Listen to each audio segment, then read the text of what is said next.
first crow of a rooster echoed through the early morning air, the sun still hidden beneath the horizon. Vioford made his way to the west gate, walking for about 15 minutes until he spotted the gate in the distance, and a familiar silhouette waving at him. It was Fina. "Hey, Vio," Fina shouted, her voice loud in the quiet dawn. "Hey, it's too early for shouting." "And what's with the Vio?" Vioford replied in his usual calm manner.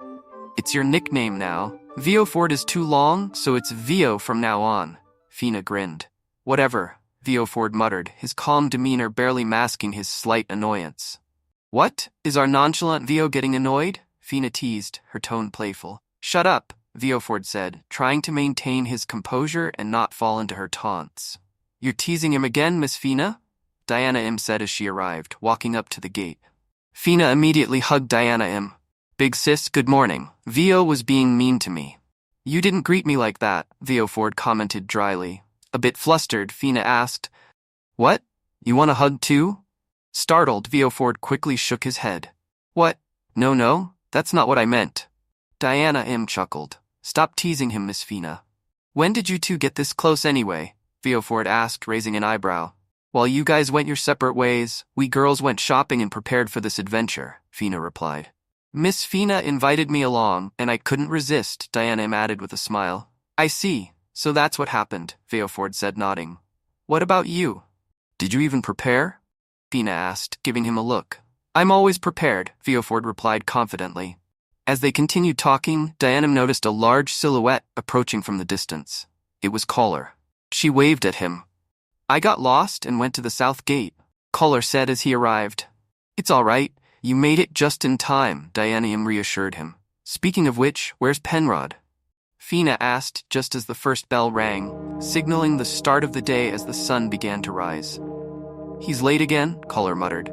"Hey," came a distant voice. They turned to see Penrod running toward them, waving as he gasped for breath. "Sorry, everyone, I overslept," Penrod said, still catching his breath. "Geez, Penrod, you need to buy a cuckoo bird," Fina said with her arms crossed. "Every time we meet, you're out of breath," Caller added. "All right, everyone's here. Let's get moving," Vioford said, urging the group forward. The party gathered their gear and double-checked their supplies. Since no carriages traveled west toward the Torak Mountains, an area known for dangerous monsters, they knew they'd be on foot. As they passed through the gate, the first rays of the sun hit their faces, marking the beginning of their journey. They walked steadily, taking short breaks along the way. By noon, they started searching for a river to set up camp.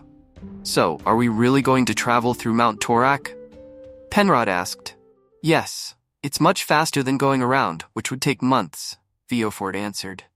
"But people say it's full of dangerous monsters, and there's even a wyvern nest," Fina added with concern. "We don't have much choice. Wyverns hibernate from winter to spring, and spring has just started. I'm guessing they're all still sleeping. If we do run into one, we'll just have to run," Vioford explained. Once they found a suitable spot near a river, the party set up camp. Fina began preparing ingredients for a meal while Diana M. helped her. Penrod went off to hunt, returning with 3 horned rabbits. Vioford gathered firewood and started a fire, and Caller fetched clean water from the nearby river. After lunch, the group took a rest. Fina dozed off under a tree, while Caller and Penrod napped on some large rocks. Vioford sat by the unlit campfire, reading one of his books. "You brought books on this journey?" Diana M. asked as she approached him. "Yeah, they help keep the boredom away," Vioford replied in his usual calm tone. Diana M. looked into Vioford's eyes and asked, "So, what's your reason for taking this quest?"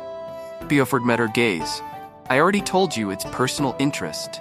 Besides, you haven't told us yours either." "Mine is to find a criminal," Diana M. said, her expression turning serious. "I can't share the details, but that's my reason." "It's your turn now. What's your reason?" Diana M. pressed. Vioford closed his book and stood up, gathering his thoughts. "My reason is..." Before he could finish his sentence, a rope suddenly shot out from behind him, wrapping around his foot and pulling him to the ground.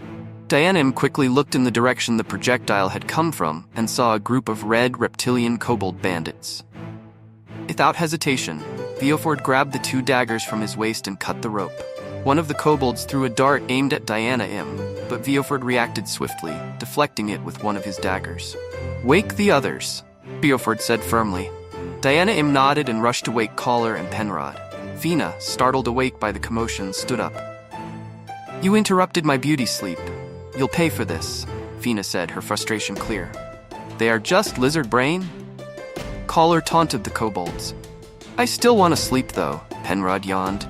"You can sleep after this," Diana said, a determined look on her face. Get the water, woman. She'll fetch a high price," the kobold leader cackled, licking his dagger. And thus, the party found themselves in their first battle together as the harrowing wind began to blow.